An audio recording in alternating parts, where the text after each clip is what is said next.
Hadisnya apa? Apa? Dari Ubay bin Ka'ab itu terakhir.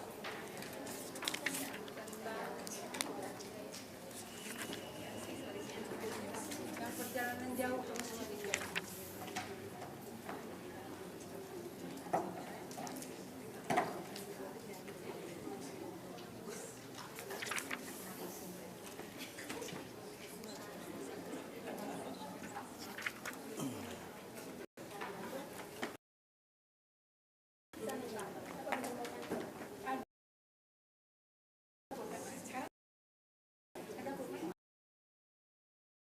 Hadisnya apa,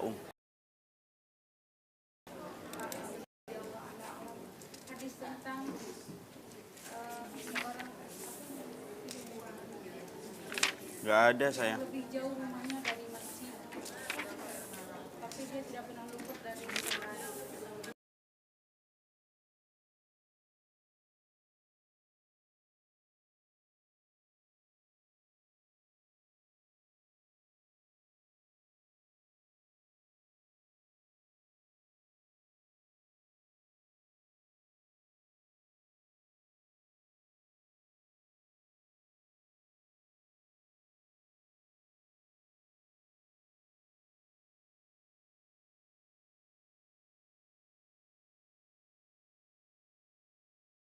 Kita mulai.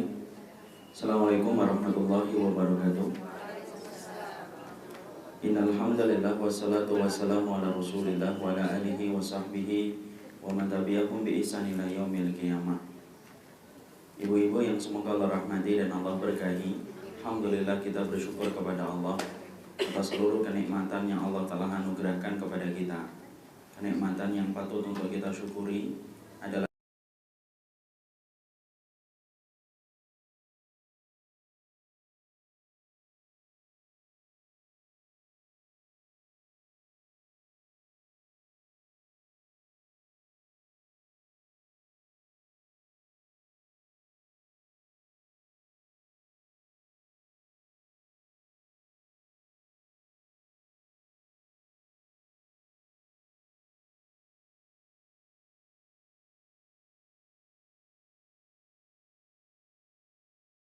tidak pernah kenyang ketika mendapatkan kebaikan sampai dia menapakkan kaki di surga.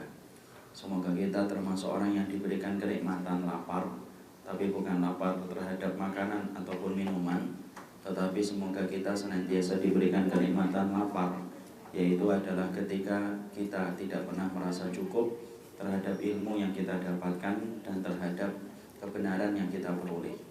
Inilah yang menjadikan kita akhirnya duduk di majelis ilmu dalam setiap hari-hari yang kita lewati, tidak lain karena ibu merasa bahwasanya ibu dalam tanda kutip lapar, sehingga membutuhkan ilmu dan membutuhkan kebenaran untuk kita serap supaya merespon segala amal ibadah dan ketaatan kita. Apabila kita tidak punya rasa butuh dan rasa lapar terhadap ilmu, mungkin kita tidak duduk di sini. Mungkin ketika malam kita tidak mengkaji ilmu ataupun mengkaji segala macam kebenaran, tetapi ketika kita diberikan rasa butuh dan rasa lapar, maka itulah yang menjadikan kita rela duduk di setiap majelis ilmu, supaya ilmu yang kita peroleh mengkoreksi apa yang salah dalam kehidupan. Manusia itu butuh diingatkan, karena hakikatnya dia adalah makhluk yang senantiasa lalai dan cepat untuk menjadi lupa. Dengan kita mengadakan majelis ilmu secara berkala dalam kehidupan dan lembaran kehidupan kita, maka itulah yang akan menghangatkan kembali apa yang gersang, membasahi kembali apa yang kering dari hati dan kalbu ketika banyak terpapar dengan fitnah dan dosa.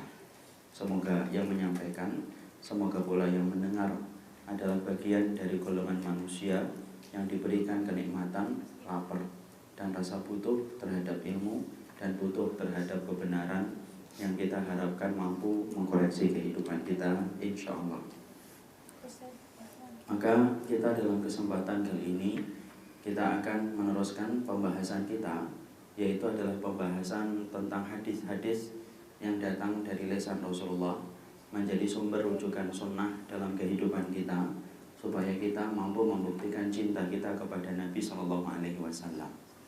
Karena berapa banyak orang yang mengatakan cinta kepada Nabi, tetapi ternyata tidak ada bukti konkretnya ketika dia cinta kepada Robnya. Tetapi sesungguhnya ketika kita cinta kepada Rob, cinta kepada Rasul, indikator di antara cinta kita adalah mereka yang tidak pernah lelah untuk mempelajari sunnah-sunnah yang datang dari Nabi dan Rasulnya. Oleh karenanya, kita akan mempelajari ribuan hadis yang terangkum di dalam kitab Riyadhus Shalihin yang disusun oleh Imam Nawawi rahimahullahu ta'ala, ulama besar yang menjadi muridnya Imam Syafi'i rahimahullahu ta'ala. Semoga Allah merahmati Imam Syafi'i dan merahmati Imam Nawawi dan seluruh ulama ahlu sunnah ketika mereka telah menyampaikan rumpun ilmu dalam kehidupan kita, sehingga kita hari ini memetik buah manisnya dari setiap perjalanan kehidupan kita yang singkat dan panggung yang sederhana. Maka barakah bagi mereka yang sibuk dengan ilmu. Inilah yang menjadikan kita mempelajari kitab Syarah Riyadhus Shalihin. Untuk Ustaz kemarin yang terakhir 1047, kalau yang tadi 1062 itu dulu aku hadis, tapi Ustaz kan kemarin berapa? Oh ya, tidak apa-apa. Tidak apa-apa. Ayo insyaallah. Kita akan mempelajari tentang masalah sholat. Tentunya ketika mempelajari tentang masalah sholat, kita memiliki banyak ragam dan banyak pernak-pernik ketika membicarakan dan mengangkat tema tentang masalah sholat. Kita sudah melewati banyak sekali muqaddimah dan kita telah melewati banyak sekali muqaddimah dan kita telah banyak sekali menerangkan tentang berbagai macam hikmah dan berbagai macam perihal keterangan yang berkaitan tentang masalah sholat. Dalam kesempatan hari ini kita akan meneruskan kembali tentang hal dan tentang perihal yang berkaitan tentang sholat. Sesungguhnya kita harus paham dulu perkataan yang disampaikan dari Umar bin Khattab, idza tuyi'atis sholatu fakanat lima siwaha adiyah. Sesungguhnya Umar bin Khattab radhiyallahu anhu, beliau berkata di dalam salah satu asarnya, siapapun yang telah meremehkan sholatnya, maka sesungguhnya perkara-perkara selain sholat pasti akan jauh dia remehkan ketika dia mudah untuk meremehkan sholat. Jadi kalau kita ingin melihat barometer kebaikan iman seseorang, maka perhatikanlah tanda iman itu di dalam masalah sholatnya terlebih dahulu. Walaupun ini tidak menjamin 100% tentang semua kebaikan yang dia lakukan dan tidak menjamin semua keburukan yang mampu dia tinggalkan. Tetapi apabila dia melaksanakan dengan benar, diiringi dengan pemahaman yang benar, maka sesungguhnya orang yang mereka memperhatikan di dalam urusan sholatnya, maka dia menjadi orang yang pasti lebih memperhatikan dalam urusan-urusan selain sholatnya. Inilah yang menjadikan kita memperhatikan sendi yang paling pokok dalam kehidupan Islam, dan sendi yang paling pokok dalam kehidupan Islam terletak pada persoalan yang bernama sholat. Sekarang kita akan mempelajari hadis 1055. Hadis dari Ubay bin Ka'ab. Mari kita buka hadisnya. Kita baca dulu bagaimana hadisnya, lalu kita mengambil berbagai macam faedah manis dari setiap hadis yang disampaikan oleh Rasulullah sallallahu alaihi wasallam. Wa an Ubay bin Ka'ab radhiyallahu anhu qala kana rajulun minal ansari la a'lamu ahadan ab'ad minal masjidi minhum wa kanat la tukhti'uhu salatun faqila lahu law ishtaraita himaran tarkabuhu fid dhulma wa fir ramda qala ma yasurruni anna manzili ila janbil masjid inni uridu an ayyaktuba li mansyaya ilal masjidi wa ruju'i idza raja'tu ila ahli. Faqala Rasulullah sallallahu alaihi wasallam qad jama'allahu laka dzalika kullahu. Rasulullah sallallahu alaihi wasallam sebagaimana dikisahkan dari Ubay bin Ka'ab pernah melihat satu kejadian. Berarti perihal yang kita akan bahas yaitu adalah perihal tentang kepergian dan keutamaan ketika seorang laki-laki pergi ke masjid. Sebelum kita membahas tentang tema ini dan hadis yang tadi barusan kita baca, kita sepakati dulu bahwasanya keutamaan pergi ke masjid tidak dibebankan kepada kalangan wanita, tetapi dibebankan kepada kaum laki-laki. hadis-hadis yang menerangkan bahwasanya setiap langkah akan diberikan pahala ketika pergi ke masjid itu untuk laki-laki. Sebagaimana keutamaan ketika menunggu sholat dengan dia duduk sembari dia menunggu sholat, itu pun keutamaan yang Allah berikan kepada laki-laki, tidak berlaku kepada kaum wanita. Ada hadis-hadis yang sifatnya berlaku khusus untuk kalangan wanita, dan ada hadis yang hanya berlaku untuk kalangan laki-laki, karena masing-masing memiliki penciptaan dengan karakteristik yang berbeda-beda. Walaysa dzakaru kal unsa. Sesungguhnya laki-laki itu tidak sama dengan wanita. Berarti beban hukumnya pun sama, tidak sama antara laki-laki dan tidak sama dengan kalangan wanita. Jadi hadis yang nanti kita bahas satu persatu itu khusus berlaku kepada kalangan laki-laki, tidak berlaku kepada kalangan wanita. Adapun kalangan wanita, kita sudah mengetahui keberadaan ibu ketika di dalam rumah, di balik pintu, ruangan yang paling kecil. Disitulah keutamaannya besar, keutamaannya besar, keutamaannya agung. Di mana ibu tidak perlu repot-repot untuk keluar dari rumah, tidak perlu untuk mengayunkan langkah kakinya ke masjid, tidak perlu menunggu batasan sholat dengan sholat berikutnya, tetapi cukuplah ibu mendengar adzan, ibu kemudian mengambil wudhu, kemudian ibu duduk sebentar sambil menunggu adzan itu selesai, bangkit, sholat sunnah dan kemudian sholat wajib, ditutup dengan sholat ba'diyah. Maka itu merupakan jihadnya seorang wanita yang disamakan dengan jihadnya seorang laki-laki ketika dia pergi ke masjid. Itu menunjukkan betapa besarnya rahmat Allah bagi kalangan wanita. Ibu tidak akan pernah memiliki zat yang paling rahmat bagi kaum wanita kecuali Allah. Karena semua zat-zat yang batil tidak memberikan rahmat dan tidak mampu memberikan apapun kebaikan untuk kalangan wanita. Tapi sesungguhnya zat yang sempurna memberikan rahmat bagi kalangan wanita itu adalah Allah.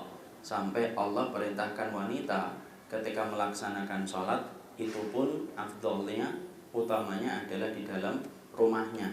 Saking senangnya Allah ketika melihat kaum wanita berada di balik dinding rumahnya. Saking senangnya Allah ketika melihat para wanita ada di balik pintunya. Makanya ibu ketika sudah selesai hajat-hajat yang diperlukan di luar, kembalilah ke rumah segera, secepatnya. Ketika ibu sudah selesai dengan hajat bakti sosialnya, cepat balik ke rumah. Ketika sudah selesai dengan hajat pekerjaannya ketika mencari ilmu selesai, maka cepat balik ke rumah. Karena sesungguhnya para ahlul ilmi sebagaimana dinukil oleh Imam Nawawi menerangkan, sesungguhnya wanita di balik dinding rumahnya, kalau dia niatkan ikhlas semata-mata karena Allah, niatnya itu akan berpahala besar. Karena sesungguhnya Allah itu paling senang ketika wanita di balik dinding rumahnya dan di bawah genteng-genteng atapnya. Itulah yang disenangi oleh Allah kepada kaum wanita. Makanya saya memberikan masukan, walaupun kita tidak mengharamkan bagi kalangan wanita yang hari ini masih sibuk di dalam pekerjaan-pekerjaan di kantornya, di mana mereka masih memiliki ikhtilat di lingkungan kantornya, mintalah pertolongan kepada Allah supaya suaminya diberikan oleh Allah kelapangan rezeki, atau dia menjadikan hatinya menjadi hati yang qanaah, sehingga kemudian dengan yang qanaah tersebut dia mampu untuk berada di balik dinding rumahnya dan di balik pintu rumahnya. Sesungguhnya tidak ada kemuliaan ibu kecuali adalah ketika wanita lebih banyak di dalam rumah daripada di luar rumahnya.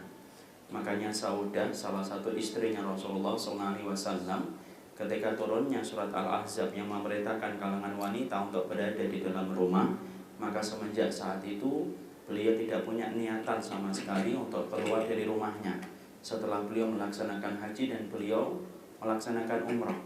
Dalam satu riwayat sampai diterangkan beliau tidak keluar kecuali hajat yang sangat penting, dan beliau pernah berkata, tidaklah aku keluar dari rumah kecuali karena hajatku yang sangat penting, ataupun biarlah aku keluar dari rumah ketika aku telah menjadi jasad, menjadi mayit.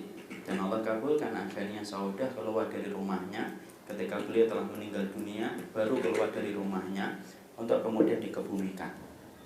Disitulah kita memahami betapa Allah itu senang dengan kalangan wanita yang dibalik dinding rumahnya.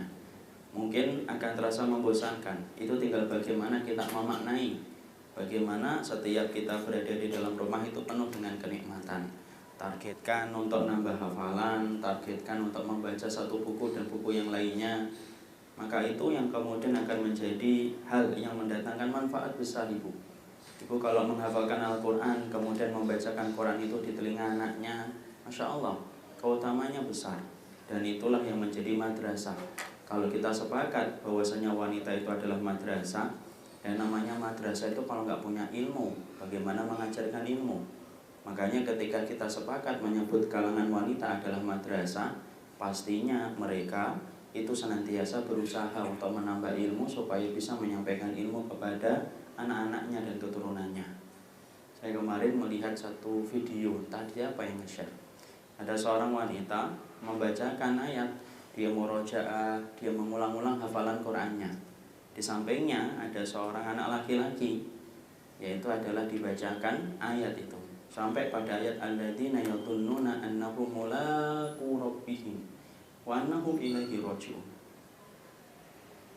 Anaknya nangis, ibunya juga nangis. Ayat itu bercerita apa? Alladzina yadhunnuna annahum mulaqu rabbihim. Mereka yang berkeyakinan bahwasanya mereka itu pulang kepada Allah, kembali kepada Allah. Nangis ibu, itu madrasah. Itulah madrasah.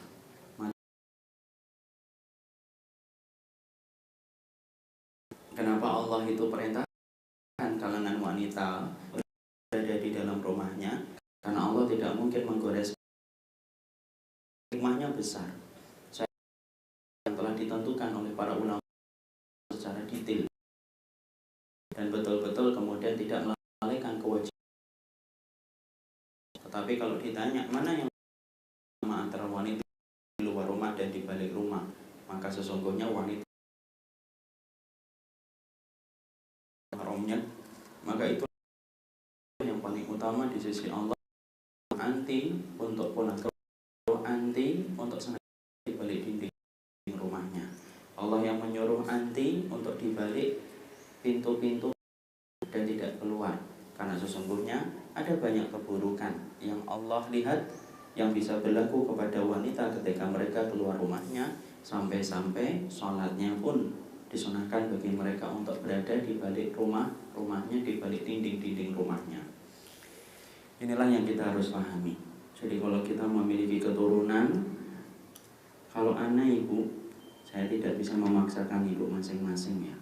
Kalau saya punya keturunan perempuan, ketika perempuan itu anak saya dilamar oleh siapapun, maka saya akan katakan, saya tidak mau anak saya diperintahkan keluar dari rumah. Biarlah mereka di dalam rumahnya. Kalau memang kamu berani untuk kemudian melamar anak saya, kamu cukupi.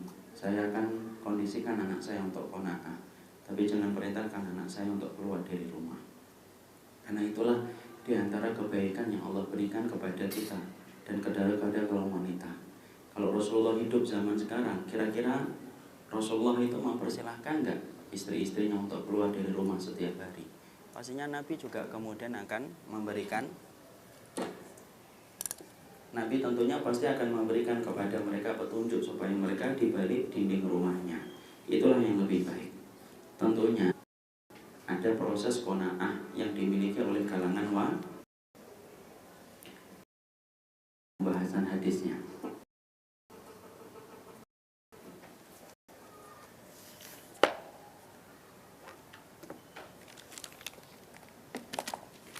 Sekarang kita kembali kepada hadisnya. Hadisnya ini kemudian disampaikan dari seorang sahabat Ubay bin Ka'ab, di mana kemudian beliau menyampaikan tentang sebuah kejadian yang berlaku tentang seseorang. Maka kemudian Ubay bin Ka'ab berkata, ada seorang laki-laki dari Ansor yang mana menurut dia adalah orang yang paling jauh Nabawi. Untuk kendaraanmu di gelap dan untuk membeli keledai supaya membayar yang terik. Dekatan dengan masjid. Alaihi wasallam. Ya, jadi keutamaan besar sampai menerangkan. Di antara keutamaan adalah ada 5. Salah satunya sebutkan salah satunya. Yang dimiliki oleh beberapa, ada 5, senantiasa terikat dengan masjid. Dan harusnya masjid itu Rasulullah kebaikan. Itulah masjid. Semuanya perkara ditentukan masjid. Sampai mobilisasi peperangan itu pun dilakukan oleh Rasulullah di masjid. Di masjid. Karena apa? Karena masjid itu menjadi sentral. Makanya para sahabat adalah senantiasa terikat dengan masjid. Makanya hari ini di antara PR yang dimiliki oleh kaum muslimin di Indonesia yaitu adalah mengemban fungsi masjid. Kegiatan kebaikan dan sentral kegiatan ketaatan itu dimulai dari masjid. Semuanya dimulai dari masjid. Makanya kita termasuk umat yang harusnya memikirkan tentang nasib masjid kita. Bagaimana regenerasinya, bagaimana kaderisasinya. Karena penting, kaderisasi masjid itu juga penting. Saya membayangkan alangkah indahnya masjid apabila setiap satu masjid itu memiliki kader-kader yang dia sekolahkan hingga ke luar negeri. Kader itu kemudian pulang balik ke kampungnya, lalu kemudian dia menjadi penggerak di masjid-masjid tersebut. Sekarang kita lihat kas-kas masjid itu, Masya Allah, kadang-kadang sampai berlimpah ratusan juta. Padahal kemudian dia ternyata belum mengetahui betapa dahsyatnya ketika untuk membuat pengkaderan. Pengkaderan itu penting. Hari ini yang kita khawatirkan adalah pengkaderan banyak yang dilupakan oleh orang dan banyak dilupakan oleh kaum muslimin, pengkaderan. Padahal kemudian tantangan yang akan dihadapi oleh kaum muslimin nanti 10 tahun, 20 tahun, bahkan 30 tahun setelah kita berkalang tanah terbujur kaku, sesungguhnya perjalanan Islam itu semakin berat. Yang kita khawatirkan bukan hanya diri kita, tetapi bagi ibu-ibu yang memiliki keturunan. Ketika mereka tidak mendapatkan asupan ilmu yang benar, ibu apa tidak khawatir toh? Kalau kemudian ternyata anak-anak kita belajar akidahnya dari orang yang salah, disebabkan minimnya kader-kader yang mengerti tentang ilmu dan membawa akidah Ahlussunnah wal Jamaah. Ya, makanya Masya Allah, saya tuh membayangkan kalau setiap masjid punya misalkan ahlul ilmi yang betul-betul dia sekolah bagaimana dibimbing supaya memiliki akhlak ketika enak. Masjid isi hubungan dengan Baitul Jihad, dengan Masjid Baitur Rahman, masing-masing punya kader satu. Entah kader di Mesir, entah kader di Yaman, entah kader di Madinah. Kemudian sini berhubungan dengan Masjid Kalimalang Al-Azhar. Kita berhubungan dengan Masjid Al-Ihsan Jakarta Permai. Kita berhubungan dengan Masjid As-Salam Jakarta Permai. Ar-Ridho, Subulus Salam, Masya Allah. Dan semuanya sinergi, satu masjid dengan masjid yang lainnya.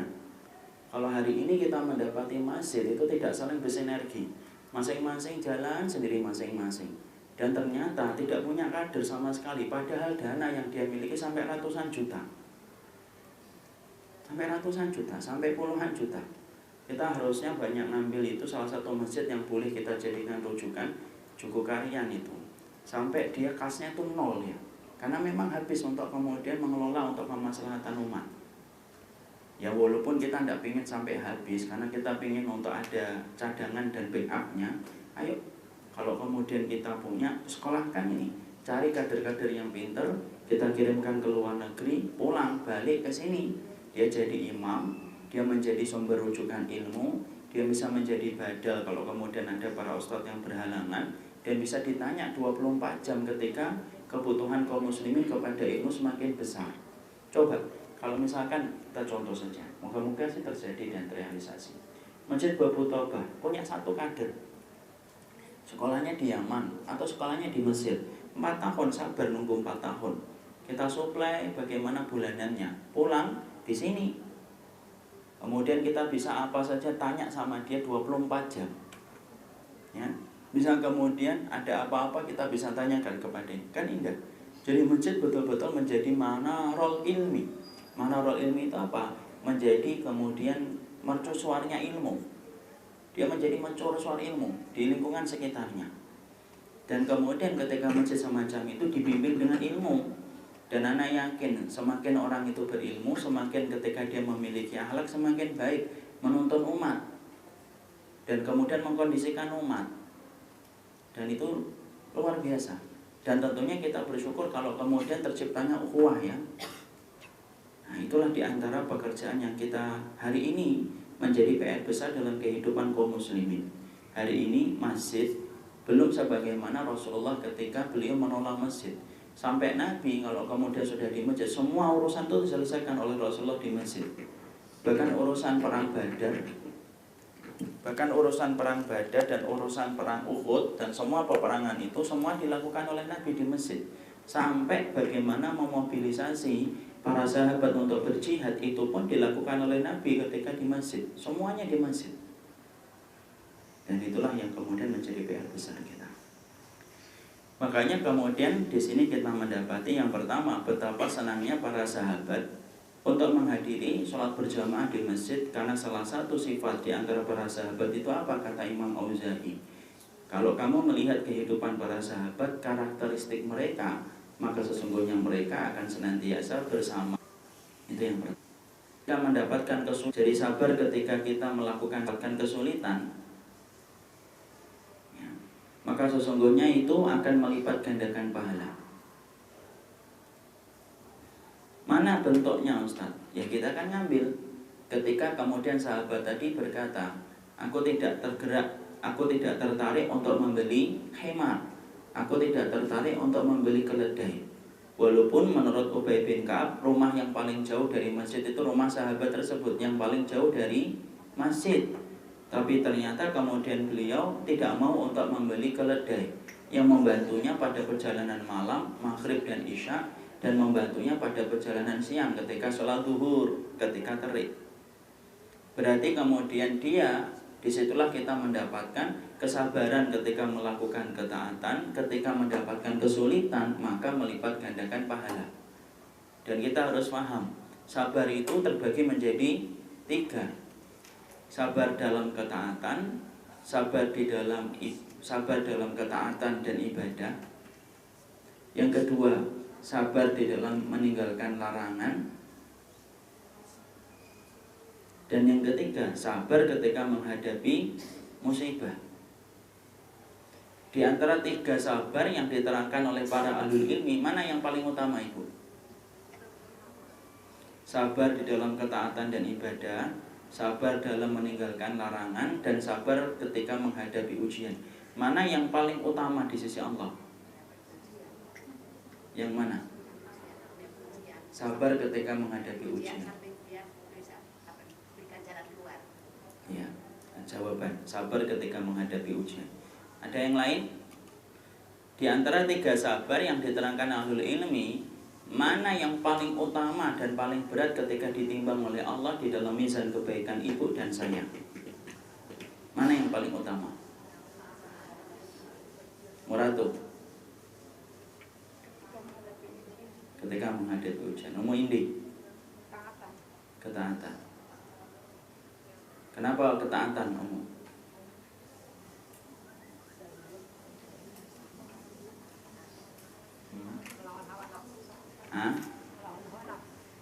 Lawan hawa nafsu.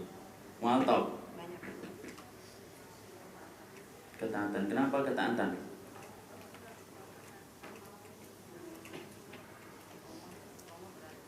Istiqomah. Iya.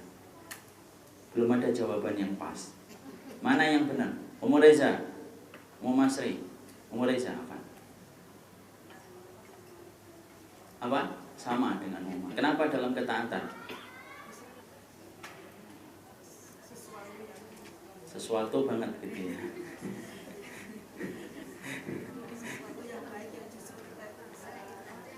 Iya. Kenapa Ibu? Yang paling utama. Kenapa?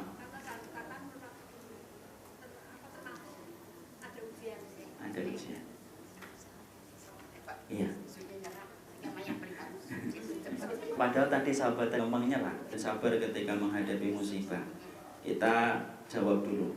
Sabar yang paling ringan ketika ditimbang oleh Allah keutamaannya adalah sabar ketika menghadapi musibah. Paling ringan pahalanya. Kenapa sabar menghadapi musibah itu yang paling ringan? Karena sesungguhnya kalau ibu mendapatkan ujian dan musibah, tidak ada satu sikap, tidak ada satu perkara kecuali harus menghadapinya dengan sabar. Tidak ada pilihan lain. Kalau tidak sabar, tidak mengembalikan musibah. Kalaupun sabar, justru mendapatkan pahala. Pilihannya cuma itu tok. Memang kalau kita tidak sabar kemudian akan balik, itu ibu kita hidup kembali, masalah itu akan terurai kembali. Enggak lah, ya tetap sama. Kamu mau menghujat, marah-marah, maki-maki Allah pun tetap sama, ujiannya tetap kayak gitu, rasanya dan perihnya. Makanya disebut dengan sabar yang paling ringan. Tapi sabar yang paling berat keutamaannya dan paling besar pahalanya, yaitu adalah ketika kita mendapati sabar dalam ketaatan. Kenapa dalam ketaatan itu yang paling berat dan paling sulit dan paling berat ketika ditimbang? Karena sesungguhnya ibu punya pilihan yang lainnya yang sangat banyak.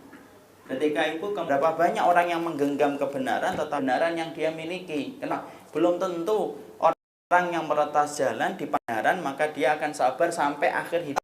Sabar diletakkan oleh Allah di akhir surat Al-Asr, sabar ketika melakukan ketaatan.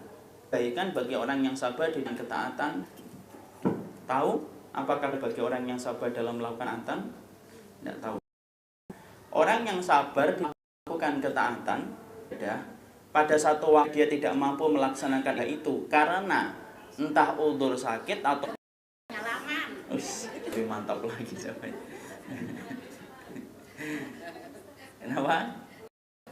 Ulangin. Mau pelan-pelan atau ketaatan itu artinya saking senangnya Allah kepada orang yang sabar di dalam 8:30 itu sama ibu kemudian berkata bukannya, maka ibu tetap mendapat.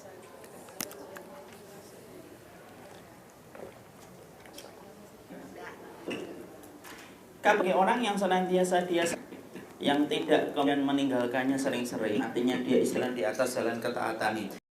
Yang kedua yang Allah akan padanya itu apa? Orang yang membiasa itu berdasarkan pada kebiasaannya. Makanya ketika ada manusia yang sabar melakukan ketaatan dalam satu perkara, sampai Allah wafatkan beliau dan membaca Al-Quran.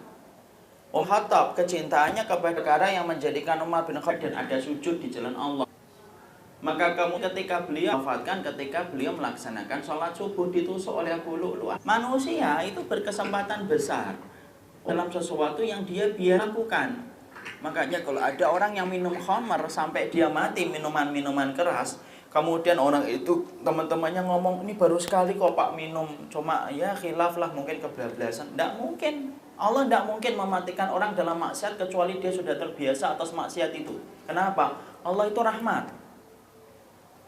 Kalau baru sekali dan 2 kali ibu, Allah masih merahmati. Ya, ada orang yang kemudian mati ketika di hotel dalam keadaan bersama dengan pasangan zinanya. Dua-duanya mati. Kemudian ada orang ngomong ini baru sekali dia, terus kemudian terlalu banyak minum obat penguat. Tidak sah. Kenapa? Kalau baru sekali Allah memberikan rahmat, apa? Allah itu rahmat sama kita. Makanya kemudian dosa kita tidak mengeluarkan bau, tetapi kita mengeluarkan untuk mengeluarkan rahmatnya. Allah itu tidak kemudian menjadikan dosa kita mengeluarkan bau, tetapi buang angin kita itu bukan bau. Itu karena rahmatnya Allah. Dan rahmatnya Allah pula adalah kalau kemudian kita baru melakukan dosa sekali, 2 kali, 3 kali, 4 kali, Allah masih tutupin kok. Tapi kalau sampai orang itu berkali-kali dia melakukan itu sampai dia terbiasa dan candu dengan dosa itu, maka kemudian kemungkinan besar Allah matikan dia dalam keadaan dosa yang dia rutinkan. Orang minuman, oplosan, mati, itu tidak bisa disalahin oplosannya. Ini gara-gara oplosannya salah, ini tidak. Dia sudah terbiasa sebelum-sebelumnya, sampai kemudian ketika Allah sudah betul-betul melihat dosanya sudah bertumpuk-tumpuk, Allah biarkan dia mati dalam dosa itu. Sama pula dengan sebaliknya. Orang yang kemudian ketika melakukan ketaatan dan melakukan ibadah, maka lebih rentan dia akan diwafatkan dalam keadaan baik yang dia rutinkan. Ibu pingin, misalkan saya pingin bercita-cita mati dalam keadaan sujud, ya cintailah sujud. Kita pingin untuk meninggal dalam keadaan membaca Quran, ya sudah rutinkan ketika kita membaca Al-Quran. Kenapa? Orang yang terbiasa sabar melakukan ketaatan lebih besar kemungkinannya untuk diwafatkan dalam keadaan itu. Ya, itu kabar gembira yang kedua bagi orang yang sabar melakukan ketaatan. Yang ketiga,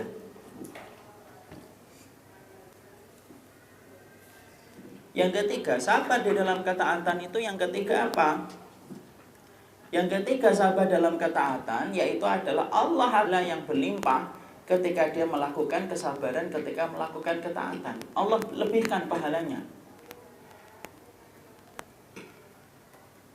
Jadi orang yang sabar melakukan ketaatan, maka sesungguhnya Allah akan lebihkan segala macam ibadah yang dia kerjakan, terutama ketika dia merutin penuh dengan kesulitannya. Karena apa? Besarnya kesulitan yang dia dapatkan ketika dia bersabar. Ibu misalkan pakai jilbab, ya, yang kemudian menutupi aurat, panas atau tidak panas? Panas. Ibu pakai kaos kaki, gerah. Tapi dia sabar walaupun kesulitannya besar, iya, maka kemudian pahalanya lebih besar lagi. Ya. Jadi seorang laki-laki misalkan kemudian ketika mencarikan rezeki susah payah untuk istrinya, Masya Allah ibu, syukur banget ibu sama istri suami. Ketika dia susah payah mencarikan rezeki untuk ibu, sekarang kondisi jalan itu ibu, Masya Allah, ya Allah karimur rahman. Saya tuh mikirin kalau saya itu jarang-jarang ke Jakarta. Saya tuh mikirin itu suami-suami kita itu yang tiap pagi ke Jakarta, pulang sore-sore kena macet, pagi kena macet, Masya Allah. Belum lagi dia di kerja, tempat stresingnya luar biasa berat. Kadang-kadang ibu suami ibu kerja di kantor, padahal kemudian dia tidak nyaman di situ, tapi dia relakan perasaan nyamannya dia tidak dapatkan. Kenapa? Karena dia ingat sama ibu dan anak-anaknya ibu.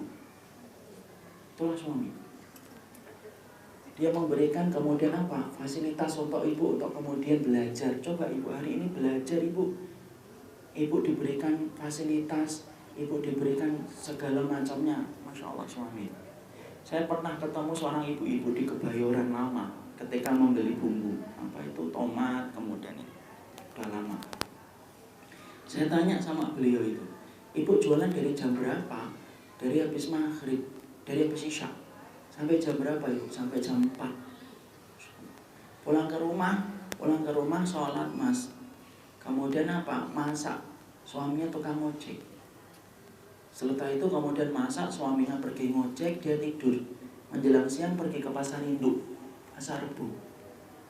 Pulang ke rumah, kemudian setelah pulang ke rumah, kemudian istirahat sebentar. Habis maghrib bersiap-siap ke Kebayoran Lama. Jualan bumbu, jualan tomat, jualan bawang. Kalau terang, tidak ada masalah. Kadang-kadang hujan, ibu pakai apa? Jas hujan plastik. Topengnya sini dikasih plastik. Saya tanya, ibu tidak punya kesempatan ngaji? Tidak punya kesempatan, kapan ngaji mas?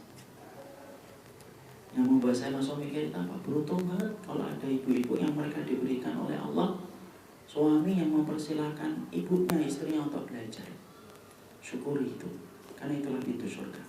Jadi di situ kita mendapati seorang laki-laki ketika mencarikan rezeki, sabar dia, walaupun sulit, berat, maka kemudian kesabarannya mendapatkan keutamaan.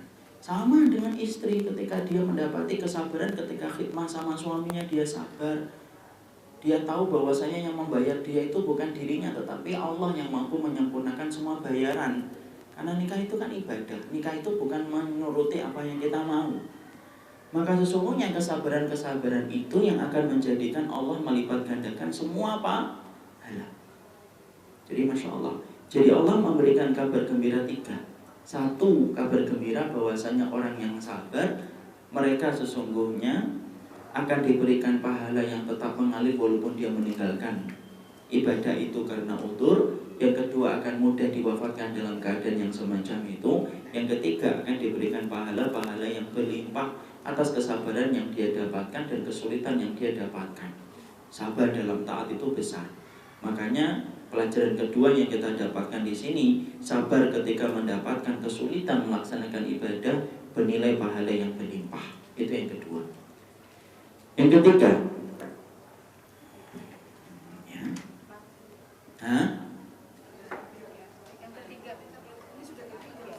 Yang punya tugas silakan.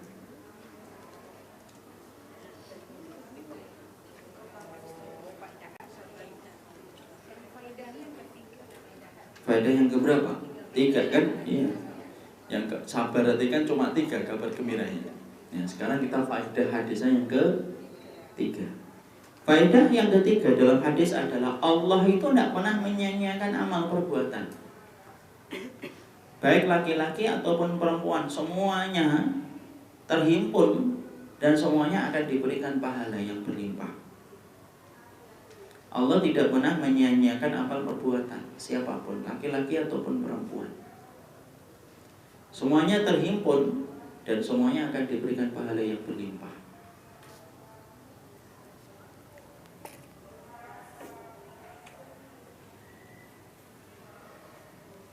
Itu yang keberapa?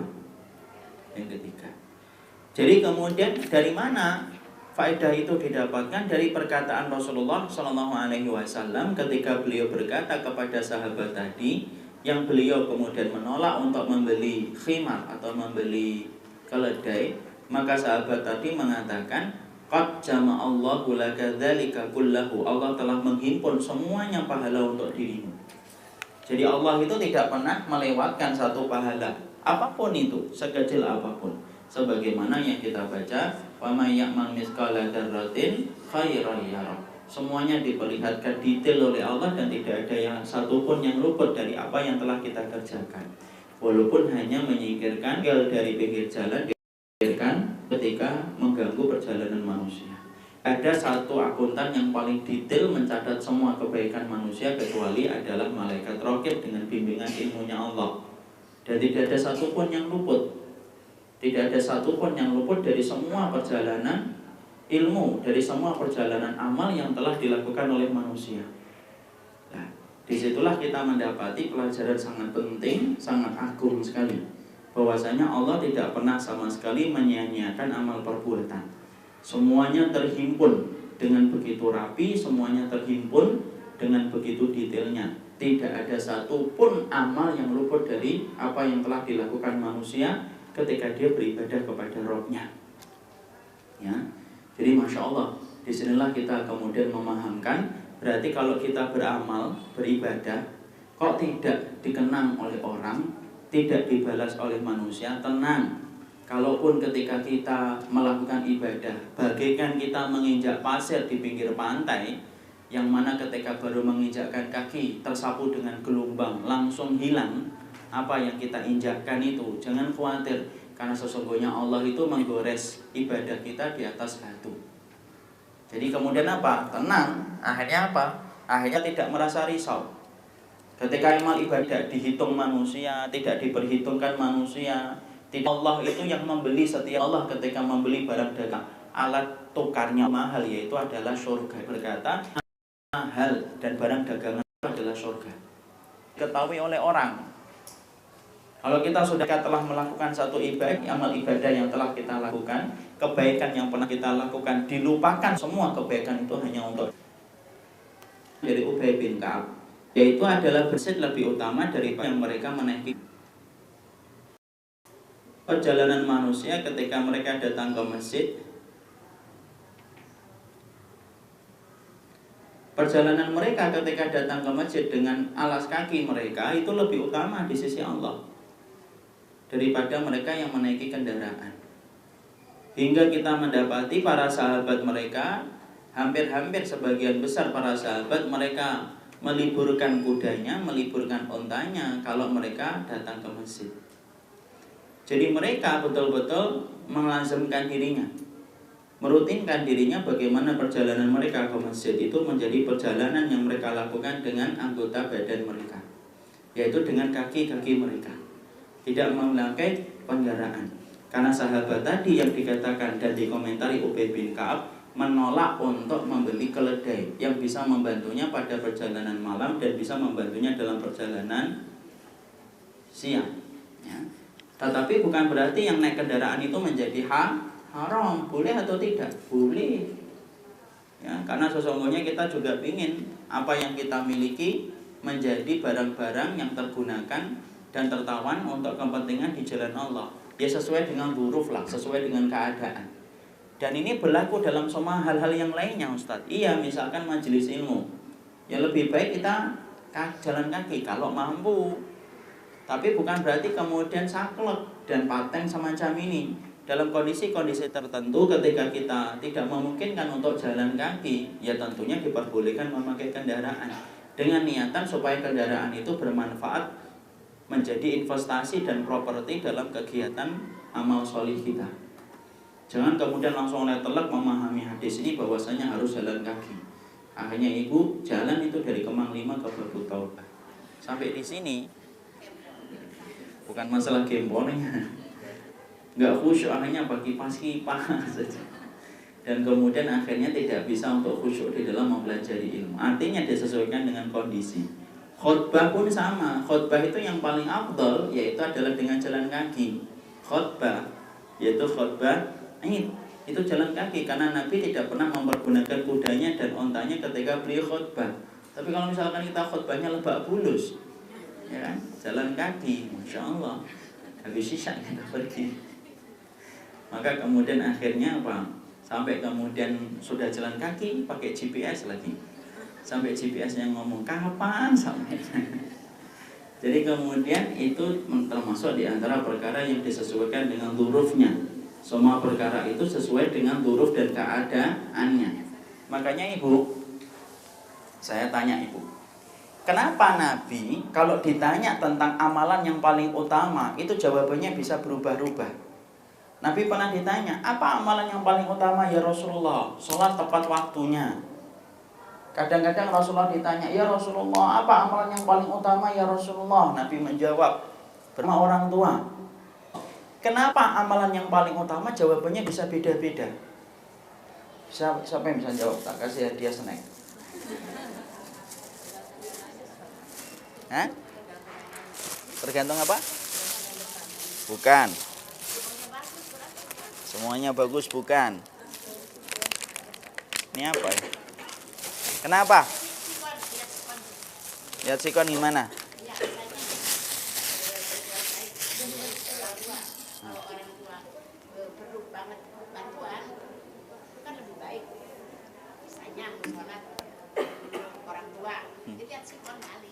Iya.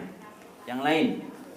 Kenapa Nabi ketika beliau kemudian ditanya tentang amalan yang paling utama, jawaban beliau bisa beda-beda? Disesuaikan dengan siapa yang bertanya. Disesuaikan siapa yang bertanya. Gitu. Bukan. Bukan. Ngomong. Apa jawabannya? Umu Sri. Ini mic-nya habis deh. Apa jawabannya? Kenapa Nabi berbeda-beda? Kalau kita membaca riwayat-riwayat satu persatu di dalam hadis, kita akan dapati Nabi pernah menjawab apa amal yang paling utama, sholat tepat waktunya. Kadang-kadang beliau mengatakan jihad. Kadang-kadang beliau mengatakan berbakti sama orang tua. Kenapa Rasulullah itu ditanya tentang satu pertanyaan, teksnya sama, konteksnya sama, jawaban beliau bisa berbeda-beda dari 3 pertanyaan yang berbeda-beda itu. Dari pertanyaan yang satu tapi jawabannya bisa berbeda-beda.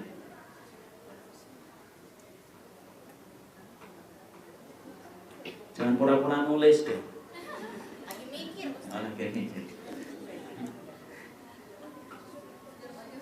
Apa jawabannya? Ya Ibu. Apa? Kenapa? Amal? Saya tidak dengar. Amalannya? Yang kurang dilakukan para sahabat. Bukan. Jawabannya saya akan sampaikan dari apa yang disampaikan oleh Imam Ibnu Qayyim. Sesungguhnya kenapa Nabi ditanya tentang satu pertanyaan tetapi jawaban yang beliau sampaikan bisa berbeda-beda? Karena sesungguhnya keutamaan ibadah itu bisa berubah menjadi lebih besar pada kondisi-kondisi tertentu. Iya, menurut sikon. Menurut kondisi. Yang mengatakan salah ya siapa? Tadi saya nggak mengatakan salah. Saya pikir supaya lebih jelas. Ibu lebih galak daripada anak deh kelihatannya. Jadi kemudian kadang-kadang satu ibadah itu menjadi lebih besar keutamaannya karena kondisi-kondisi tertentu. Jadi misalkan ketika kemudian kenapa Nabi saat itu ditanya, apa amalan yang paling utama berbakti sama orang tua? Karena saat itu tidak ada jihad, tidak ada jihad, tidak ada yang lainnya. Tidak ada amalan yang paling utama bagi seorang anak kecuali membuka surga melalui ridho ibu dan bapaknya. Tapi satu waktu kenapa Rasulullah itu berubah lagi? Ketika ditanya apa amalan yang paling utama, beliau menjawab salat pada waktunya atau jihad di jalan Allah. Karena saat itu banyak kaum muslimin dizalimi dan Rasulullah ingin menegakkan kebenaran, maka yang paling utama adalah jihad di jalan Allah. Jadi ternyata keutamaan satu ibadah itu bisa berubah sesuai dengan hajatnya, ke tingkat kebutuhannya. Orang yang ada di Suriah, tingkat yang paling mereka butuhkan itu apa? Berbakti sama orang tua atau berjihad? Berjihad. Sampai keutamaan ilmu pun kemudian kalah. Kenapa? Karena mereka harus menjaga diri dulu, saudara-saudara mereka supaya tidak dibunuh. Ya, tentunya mereka sembari juga mempelajari ilmunya sembari mereka berjihad. Itulah kemudian konteksnya bahwasanya amal perbuatan itu bisa berubah tingkat keutamaannya berdasarkan hajatnya. Jadi berdasarkan hajatnya. Jadi ketika ibu misalkan belajar, ketika ibu dalam keadaan belajar, maka kemudian ibu lebih utama karena memang tidak ada hal yang lainnya. Tapi ketika satu waktu ketika ibu kemudian belajar, tiba-tiba suami memanggil, maka sesungguhnya kewajiban mencari ilmu langsung gugur. Kewajiban yang paling utama yaitu memenuhi panggilan sang suami. Itulah tingkat keutamaan itu bisa berubah-ubah konteksnya. Makanya pahami ini tentang masalah ini. Karena apa? Karena banyak orang yang terkadang ngotot melakukan satu perkara yang dia anggap paling utama, padahal saat itu tidak paling utama. Dan ingat loh, salah satu strateginya iblis itu apa? Salah satu strateginya iblis itu apa? Menyibukkan manusia dalam amal yang kecil pahalanya, supaya dia kehilangan kesempatan beramal yang lebih besar. Ya. Ambilkan contoh. Jazakallah khairan. Mana? Ini. Mana? Spidol. Strategi syaitan untuk menggoda manusia itu kan ada berapa Ibu? Ada 6, ya kan? 1, 2, 3, 4, 5, 6. Strateginya syaitan untuk menggoda manusia itu ada 6. Yang pertama, digoda dengan lubang kesyirikan. Yang kedua apa? Bid'ah. Yang ketiga apa? Dosa besar. Yang keempat apa? Dosa kecil. Yang kelima apa? Yang kelima, halo? Yang kelima, kamu ini disibukkan dengan perkara mubah yang berlebihan. Yang keenam apa? Disibukkan dengan amal yang kecil supaya luput dari amal yang besar. Jangan ditulis dulu, lihat keterangannya dulu. Setan itu kalau menggoda kita itu akan menaruh lubang yang pertama itu apa? Lubang syirik. Bagaimana manusia bisa terperosok di dalam kesyirikannya. Selesai dia mampu selamat, setan kemudian membuka lubang yang kedua. Lubang yang kedua itu apa? Lubang bid'ah. Ya, lubang bid'ah.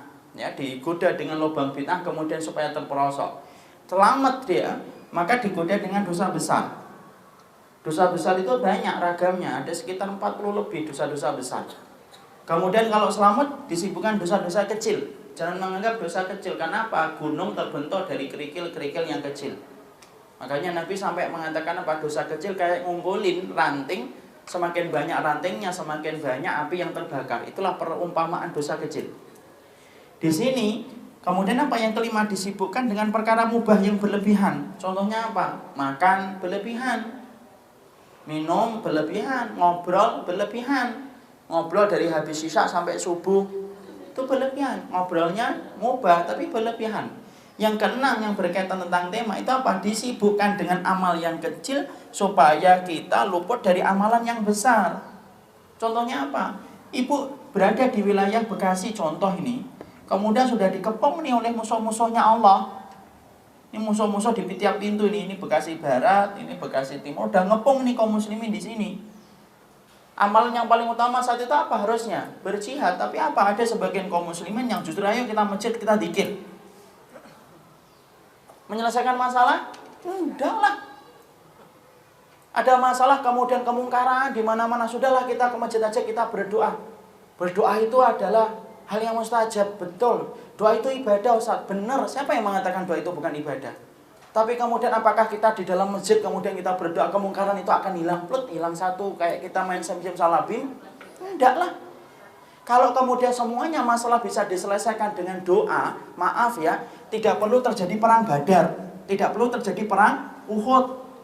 Nabi cukup di dalam Madinah ngangkat tangan, ya Allah berikanlah kami kemenangan dan hancurkanlah orang-orang musyrikun di Mekah tanpa mereka memerangi kami di Uhud. Mampu nggak Nabi berdoa kayak gitu? Mampu nggak Rasulullah berdoa kayak gitu? Mampu. Tapi Nabi ternyata keluar dalam perang Uhud kan, sampai kemudian gigi mereka, sampai gigi beliau itu rontok kan? Karena apa? Karena sesungguhnya yang paling utama ya doa dengan kita beramal. Ini termasuk apa? Orang yang disibukkan dengan amal tetapi diliputkan dari amal yang besar. Kemungkaran di mana-mana, misalkan di kampungnya sudah banyak minum khamr. Kemudian ada orang yang berkata, "Ayo kita ingkari, yang minum khamr masih dikit ini." Seorang itu mengatakan, "Sudah, tidak usah diutek-utek orang yang minum khamr, biarin aja." Terus kita ngapain? Ayo kita ke masjid, kita berdoa. Berdoa iya, mengingkari kemungkaran harus wajib. Kalau dibiarkan apa? Menggurita, akhirnya yang banyak minum khamr sampai anaknya sendiri minum khamr. Ketika dia baru sadar, orang yang minum khamr tidak suka dengan masjid, ngepung masjid. Selesai masalah? Enggak lah. Makanya apa? Disibukkan dengan amalan yang kecil. Contoh lagi, ada orang yang kemudian dia kerja. Kerja itu ibadah atau tidak? Ibadah. Tapi ibunya sakit, bapaknya sakit. Udah ngomong sama dia, "Nak, ibu butuh kehadiranmu di samping sisiku. Ibu ini berat banget sakitnya."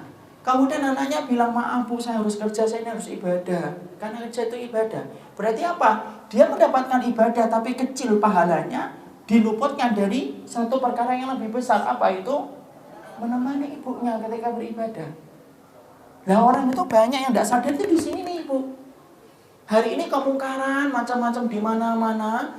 Kemudian dengan santainya kita berkata, "Sudahlah, kita kemudian yang penting kita berdoa." Oh, berdoa itu kewajiban kita tiap hari, Ding, kelihatannya.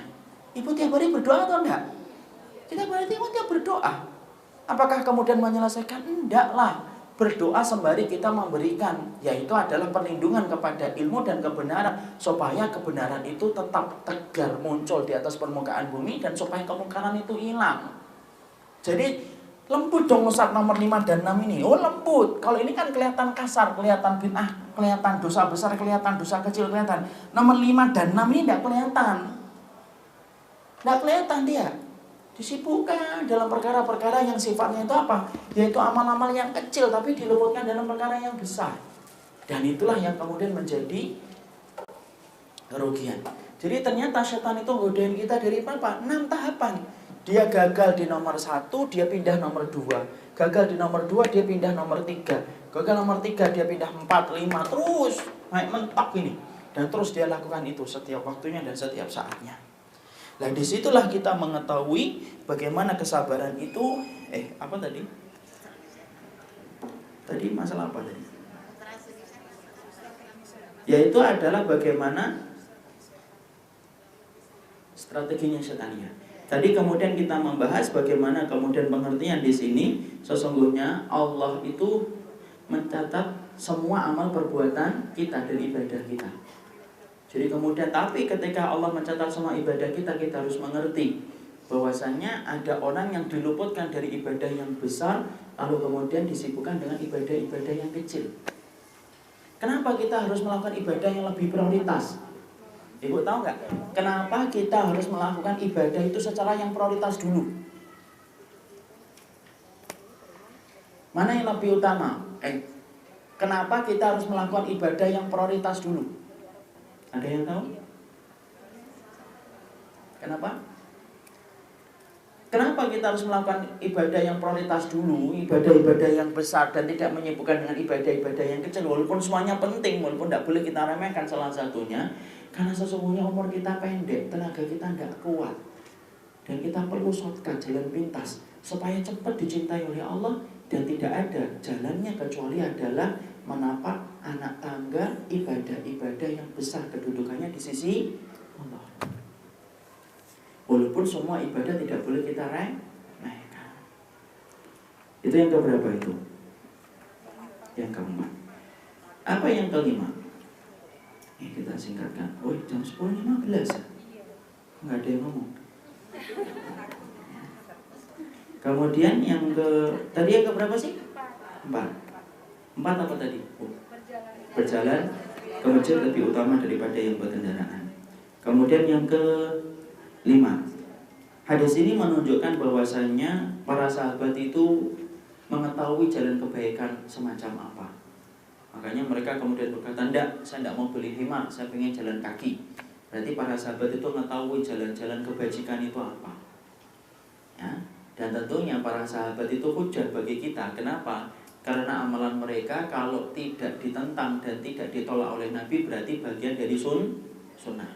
Itu yang kelima. Yang keenam,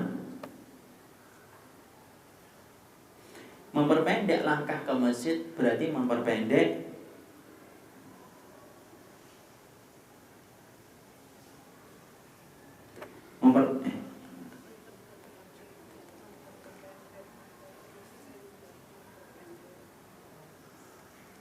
nomor berapa itu?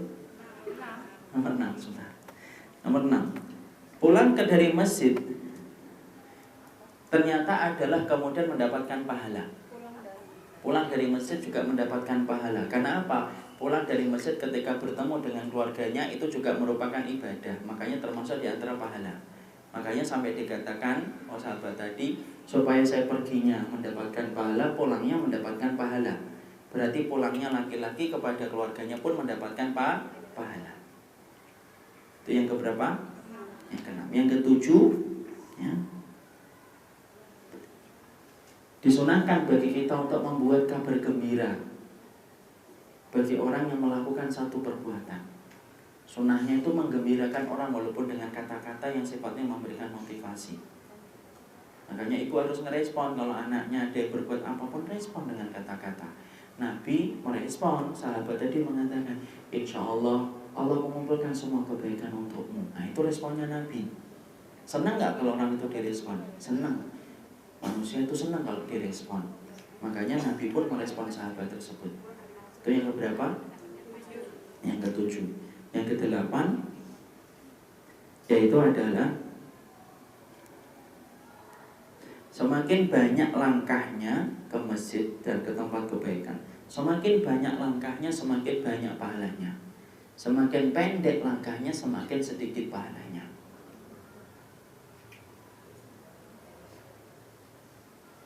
Jadi boleh nggak usah saya pergi ke masjid, saya tahu nih jalan yang paling cepat di sini, ini jalan pintasnya ini, tapi saya sengaja lewat dulu, ke kiri dulu, ke kanan dulu, gitu, baru ke masjid. Boleh. Semakin banyak langkahnya semakin utama.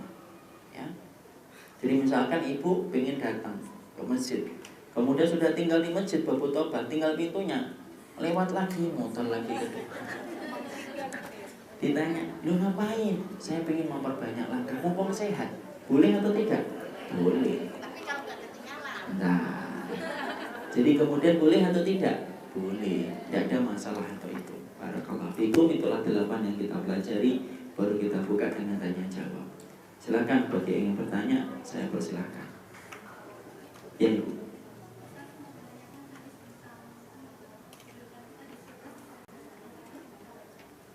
Tidak ada itu Ibu. Ada hadisnya. Allah lebih bisa. Nanti datangkan hadisnya, saya baca dulu. Hah? Saya tidak tahu itu. Bagaimana syaratnya? Harus dibaca dulu maknanya. Yang lain? Ya Ibu.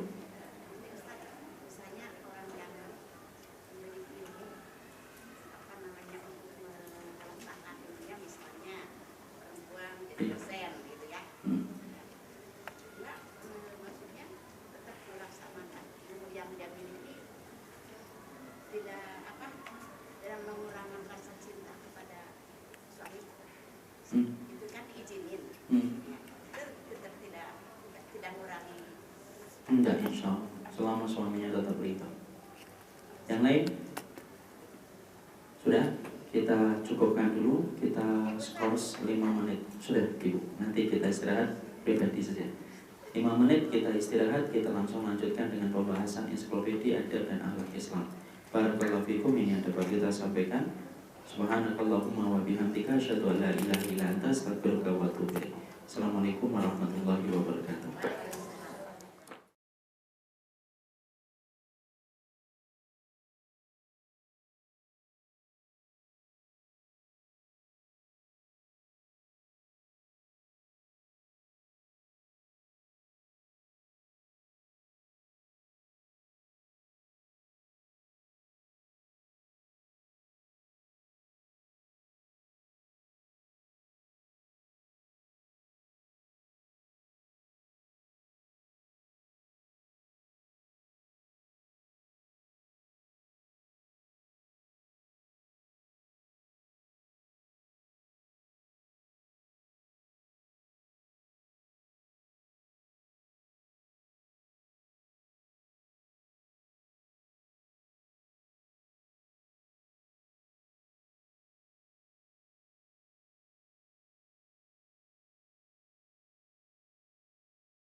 Aku adalah aku. Hidup yang akan aku jalani sudah menjadi takdirku. Kesempatan demi kesempatan ku jalani dan harus ku gapai. Masa lalu biarlah berlalu.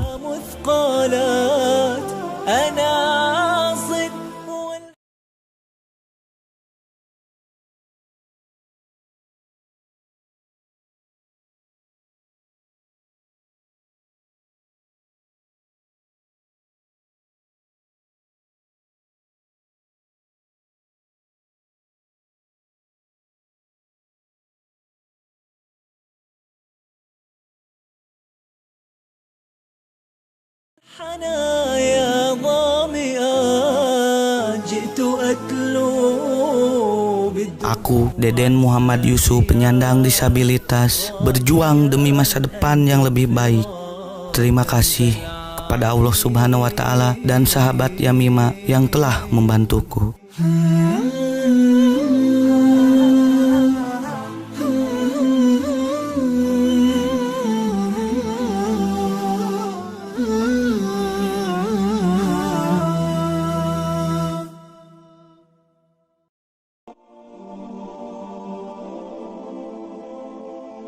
أثارت نار أشجاني بقايا بعض. Sehari-hari dari mana untuk makan? Enggak ada, kadang masak, kadang enggak. Kadang masak, kadang enggak.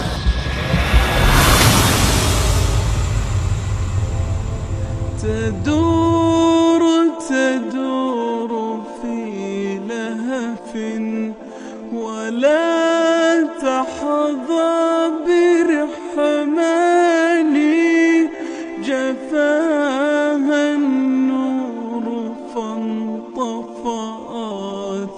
ونامت نوم يقظاني ونامت نوم يقظاني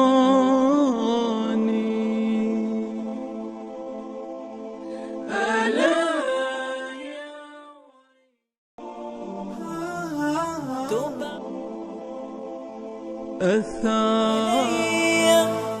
Aku adalah aku. Hidup yang akan aku jalani sudah menjadi takdirku. Kesempatan demi kesempatan ku jalani dan harus ku gapai. Masa lalu biarlah berlalu.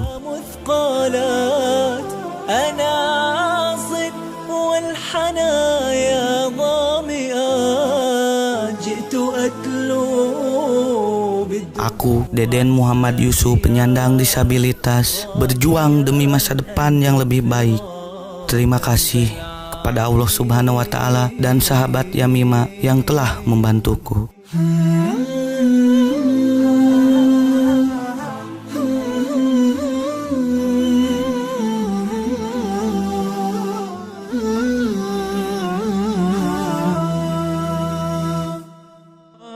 نار أشجاني بقايا بعضي.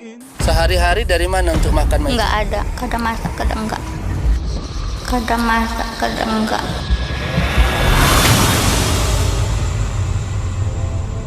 تدور تدور في لهف ولا تحظى برحماني جفاها النور فانطفأت ونامت نوم يقظاني ونامت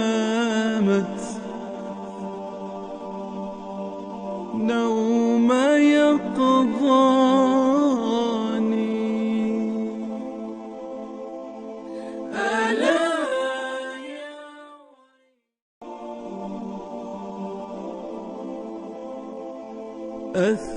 أثارت نار أشجاني بقايا بعضي. Sehari-hari dari mana untuk makan, Mai? Enggak ada, kadang masak, kadang enggak. Kadang masak, kadang enggak.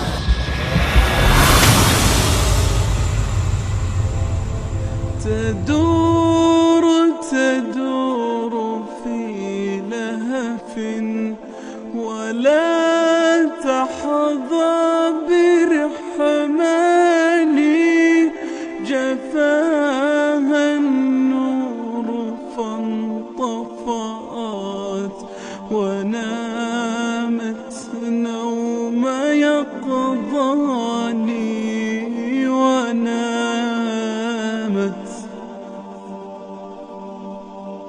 نوم يقظاني.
Assalamualaikum warahmatullahi wabarakatuh.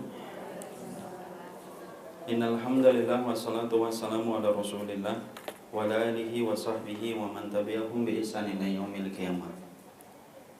Ibu-ibu yang semoga Allah rahmati dan Allah berkahi, kita lanjutkan perjalanan di dalam estafet perjalanan kita mengkaji tentang ilmu supaya tambah sempurna dan supaya kita senantiasa sabar di dalam ketaatan.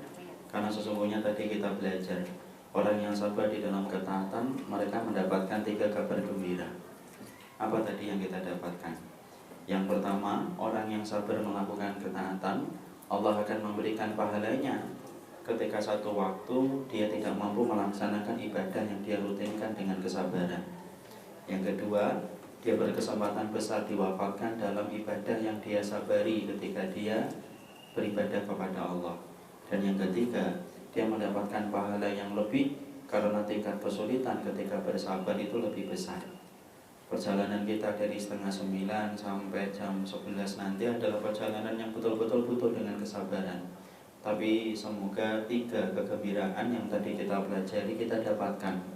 Jadi kalau ibu sudah rutinkan dengan kajian ilmu semacam ini setiap hari Selasa dari pagi sampai kemudian menjelang zuhur, maka satu waktu ketika ibu udzur disebabkan karena sakit ataupun safar, maka Allah tetap mengalirkan pahala untuk ibu sepanjang ibadah yang ibu kita lakukan.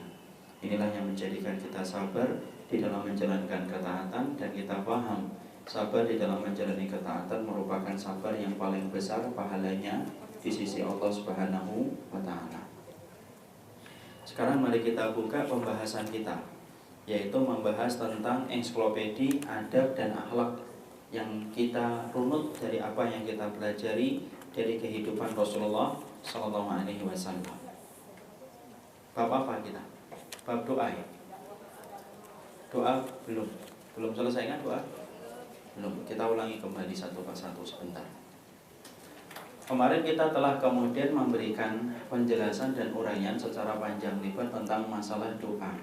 Walaupun kita sampai pada pembahasan akhir-akhir, tetapi kita belum selesai membahasnya dan mengkajinya. Kita tentunya memahami ada kaidah-kaidah penting yang kita sepakati ketika di awal muqaddimah, ketika membahas tentang doa. Apa itu muqaddimah yang telah kita sepakati ketika membahas tentang doa? Poin yang pertama, kita sepakat bahwasanya doa itu ibadah. Kalau kita mengatakan doa itu ibadah, berarti setiap kita memperbanyak permintaan kepada Allah, semakin banyak pahalanya di sisi Allah. Karena apa? Memperbanyak doa itu sebagaimana memperbanyak puasa sunnah. Semakin banyak puasanya, semakin banyak pahalanya. Sama pula, semakin banyak ibadahnya, semakin banyak doanya, maka semakin banyak pahalanya. Kapan lagi ibu minta tapi mendapatkan pahala? Makanya kalau ibu melihat apapun itu, kok di dalam apa yang kita lihat itu di dalamnya ada kebaikan akhirat, minta sama Allah. Ibu melihat ada orang yang punya tanah yang lapang, kemudian dia bangun, di dalamnya itu ada untuk anak yatim, di sampingnya rumah dia sendiri. Kita melihat, minta sama Allah. Karena apa? Minta saja sudah mendapatkan pahala. Belum lagi dikabulkan, belum lagi nanti diberikan gantinya di akhirat. Poin yang kedua yang telah kita sepakati di dalam muqaddimah adalah ibadah itu merupakan bagian inti dari akidah. Artinya ketika kita salah meletakkan doa, maka menjadikan ibadah kita menjadi rusak. Ketika kita salah meletakkan doa, minta kepada tempat keramat dalam doa, diletakkan tempat yang salah, fatal akibatnya apa? Ibadahnya menjadi berantakan. Karena doa ketika diletakkan pada tempat dan teknis yang salah menyebabkan kesyirikan, dan kesyirikan itu menghapuskan semua amal ibadah. Poin yang ketiga yaitu ditetapkan boleh kita membuat kreasi, tidak boleh membuat inovasi. Kreasi dan inovasi diterima pada perkara duniawi, tetapi kreasi dan inovasi tidak diterima pada urusan-urusan doa. Kalau doa ya sudah, kalau ada doanya sendiri dari Nabi cukup. Mencukupkan diri dengan sunnah apa yang diajarkan Nabi dalam doa lebih utama daripada kita membuat sajak-sajak yang indah tapi justru meninggalkan doa yang diajarkan. Contohnya banyak. Itu bagian dari doa. Itu kemarin saya nyampaikan, doa itu kayak proposal. seorang manusia kepada ketika kita mengerti dalam kita membuat dan merumuskan proposal, maka bisa jadi bantuan. Bagaimana kisah nyata di adik kelas ketika meminta proposal bantuan, proposalnya itu tidak sesuai dengan standar, gagal mengalirkan bantuan disebabkan proposalnya tidak profil. Doa ibadah proposal kita tidak mengetahui ahnya dan akhlaknya di dalamkan, tidak akan mampu memberikan, tidak akan mendatangkan sesuai dengan adab dan akhlak. Hajat mempelajari tentang akhlak di dalam. Maka kita telah mempelajari bahwa kita ulang saja. Yang kedua yaitu adalah memperbanyak doa. Artinya sesungguhnya Allah itu adalah zat yang paling senang diminta oleh hambanya. Berarti termasuk di antara talbis. Talbis itu bisikan setan, yaitu adalah orang yang sering berkata, saya sungkan kalau minta banyak-banyak sama Allah. Kenapa? Amalan saya itu kayak gini kok mintanya banyak. Itu termasuk di antara perkara yang sifatnya talbis. Apa itu talbis? Yaitu bisikan setan, gelitan iblis. Seakan-akan yang kita sangka benar padahal salah. Padahal apa yang kita lakukan? Memperbanyak doa. Karena apa? Rasulullah bersabda dalam satu riwayat yang disampaikan dalam Imam Ahmad, man lam yas'alillaha yaghdab alaihi. Barang siapa yang tidak pernah meminta kepada Allah, yaghdab alaihi. Barang siapa yang tidak pernah minta sama Allah, maka Allah itu akan murka kepadanya. Jadi Allah itu murka kepada siapa? Allah itu murka. Allah itu murka kepada mereka yang tidak pernah meminta kepada Allah. Mintalah kepada Allah. Sesungguhnya Allah itu zat yang paling senang untuk diminta. Dan jangan sampai kita tergiur dengan bisikan syaitan, dengan berkata, saya sungkan minta sama Allah, dan itu salah. Ya. Kemudian yang ketiga, di dalam kita berdoa, maka berdoalah kita dalam keadaan suci. Lawang tidur saja disunahkan kita suci kok. Tidur saja yang sifatnya hanya menutup mata, tak sadarkan diri, ternyata disunahkan bagimu untuk bersuci, padahal cuma tidur. Apalagi dalam masalah doa berkaitan tentang permohonan dan permintaan dunia dan akhirat kita, maka disunahkan untuk bersuci. Karena apa? Allah itu mencintai hamba yang bersuci kepadanya setiap waktunya dan setiap saatnya. Kemudian yang keempat yaitu adalah meminta kepada Allah itu dengan menengadahkan tangan. Artinya apa? Bentuk menengadahkan tangan merupakan salah satu bentuk doa yang dari dulunya sudah ditetapkan oleh Allah. Dan sesungguhnya menengadahkan tangan menunjukkan bukti ilmu bahwasanya Allah itu di atas arasy-Nya. Dan kita mengetahui pula di dalam kita mengangkat tangan ada 4 tata cara teknisnya. Apa itu 4? 1, tidak boleh mengangkat tangan. Kapan? Sujud dengan tasyahud. 2, mengangkat tangan. Kapan? Ketika waktu-waktu yang mustajab di luar sholat. 3, yaitu adalah mengangkat tangan tinggi-tinggi. Kapan? Ketika dalam sholat meminta hujan ataupun darurat. Yang keempat, yaitu adalah mengangkat telunjuk. Kapan dengan telunjuk? Yaitu adalah ketika khutbah di dalam masjid, ketika dilaksanakan sholat Jumat. Dan disitulah kita memahami menengadahkan tangan merupakan bentuk di antara perkara yang disenangi oleh Allah ketika kita meminta kepadanya. Makanya sampai Rasul bersabda, innallaha hayyun karimun yastahi min 'abdihi ayyarfa'a ar-rajul yadayhi summa yurudhuma sifran. Allah itu zat yang sangat pemalu. Malu apabila ada hambanya sudah menengadahkan tangan, lalu hamba itu menarik tangan itu dalam keadaan kosong. Allah makanya kemudian Allah ingin supaya setiap orang ketika ikutnya, yaitu adalah ketika kemudian kita berdoa, maka angkatlah tangan. Teknik mengangkat tangan Allah, dan itu menunjukkan kesungguhan ibu. Jadi termasuk di antara menunjukkan kesungguhan itu apa? Mengangkat tangan. Sembari kita memperlihatkan atau kemudian kalau mampu sambil kelihatan, sambil kemudian terlihat tampak putih ketiaknya. Coba bedakan antara orang yang mengangkat tangan ala kadarnya dengan orang yang mengangkat tangan sungguh-sungguh. Orang yang mengangkat tangan itu dalam keadaan malas-malasan mungkin begini aja. Tapi kalau dia sungguh-sungguh maka dia akan begini, atau kemudian dia begini, atau kemudian dia angkat. Akan tampak kesungguhannya. Jadi kemudian ketika mengangkat tangan sampai diterangkan dalam satu riwayat, ketika Nabi sampai kelihatan ketiak beliau yang putih, kita lihat dalam Allah. Jadi Rasulullah itu tetap manusia biasa. Ya. Kalau saya ketiaknya tidak putih, harus saya cat putih? Tidak usah. Ya. Maka kemudian yang keenam, sesungguhnya ketika kita meminta kepada Allah, yang keenam yaitu adalah ketika meminta kepada Allah, mulailah dengan banyak-banyak membaca hamdalah ataupun memuji dengan puja dan puji kita kepada Allah. Mengangkat tangan, sungguh-sungguh ketika mengangkat tangan, dan ketika engkau mengangkat tangan, usahakan ketika dirimu mengangkat tangan, usahakan pula di dalam dirimu ketika mengangkat tangan, kamu adalah betul-betul memulai dengan pujian-pujian kepada Allah. Di antara pujian yang sangat dicintai oleh Allah ketika kita berdoa itu apa? Yaitu memakai redaksi ayat-ayat yang terkandung di dalam surat Al-Ikhlas. Sebagaimana yang kita pernah sampaikan. Apa itu doanya Ibu kalau memakai surat Al-Ikhlas? Ibu Sri.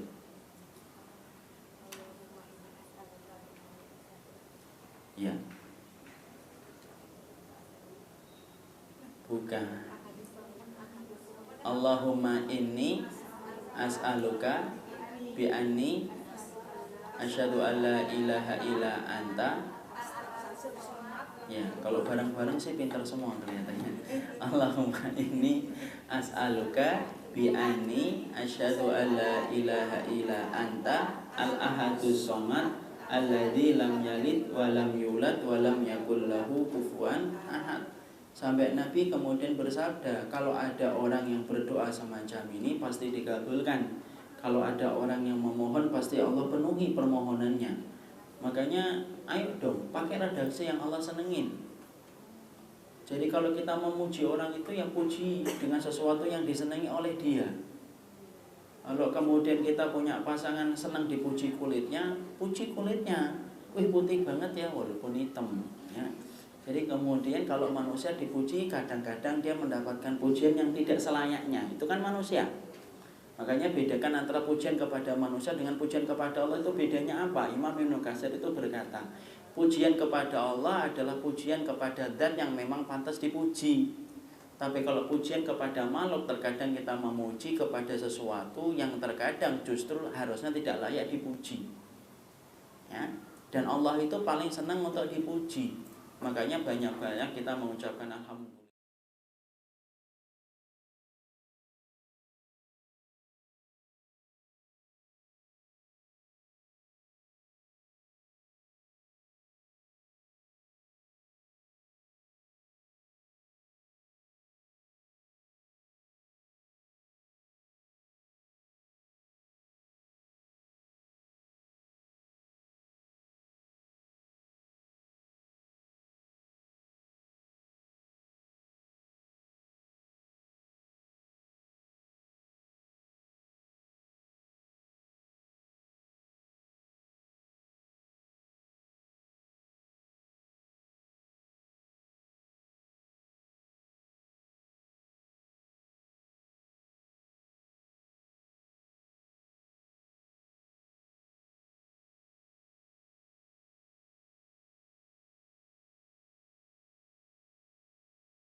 Dirimu sendiri, baru kamu mendoakan orang lain yang kamu cintai.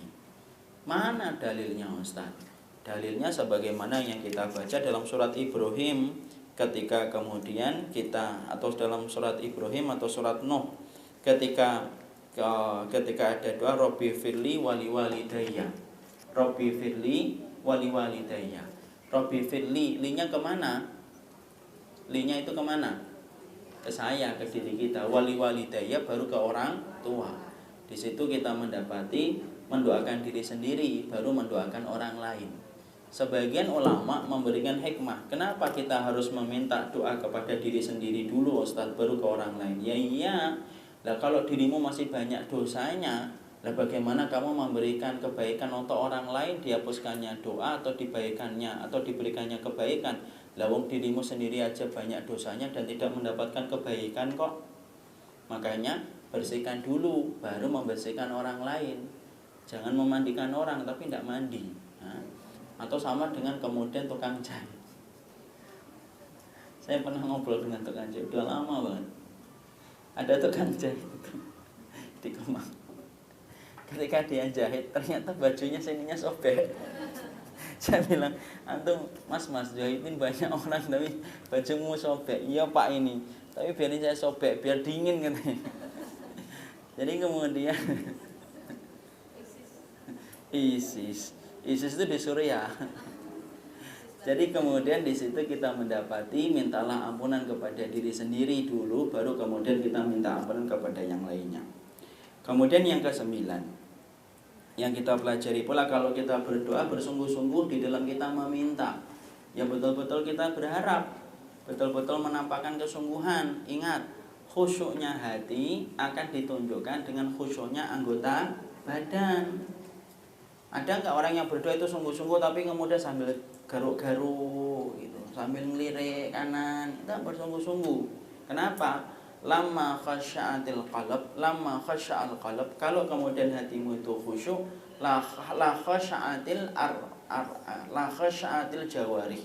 Sampai Nabi bersabda, sampai kemudian para ulil ilmi berkata, kalau hatimu itu telah khusyuk, maka seluruh anggota badanmu akan kemudian mengikuti khusyuknya hatimu. Bersungguh-sungguh. Jadi bersungguh-sungguh ini maknanya dua. Sungguh-sungguh terlihat dan terbaca melalui anggota badan, dan kemudian khusyuk pula yang terlihat bagaimana? Yang terlihat ketika kita, yang terlihat pula yaitu adalah ketika kita khusyuk, yaitu adalah ketika bersungguh-sungguh meminta kepada Allah dengan kesungguhan. Artinya tidak boleh kita mengatakan insyita, ya Allah ampuni saya kalau kamu mau. Ya kalau tidak mau ya tidak apa-apa. Ya Allah kasih saya keturunan, ya Allah. Ya kalau menurut engkau mau, tidak mau tidak apa-apa deh. Nah itu. Maka itu termasuk di antara perbuatan yang tidak disukai oleh Allah ketika nampak tidak kesungguhannya. Kemudian yang berikutnya, menghadirkan hati dalam berdoa. Artinya menghadirkan hati adalah ya betul-betul dia yakin doanya itu dikabulkan. Jangan-jangan dia berdoa tetapi kemudian dia tidak yakin ketika dia berdoa. Harus yakin. Ibu tahu nggak kisah nyata 4 sahabat yang ada di depan Hijr Ismail? Mereka kemudian di depan Hijr Ismail, kemudian mereka berkata, yuk kita doa yuk, kita minta urusan kebaikan akhirat yuk. Kemudian masing-masing meminta, dan mereka minta supaya betul-betul dikabulkan oleh Allah. Di situ siapa? Abdullah bin Umar, Abdullah bin Zubair, Urwah bin Zubair, Mus'ab bin Zubair.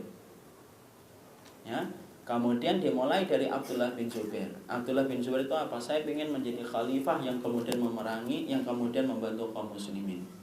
Urwah bin Zubair berdoa, ya Allah saya ingin supaya nanti saya menjadi ulama yang didatangi dan memberikan faedah ilmu.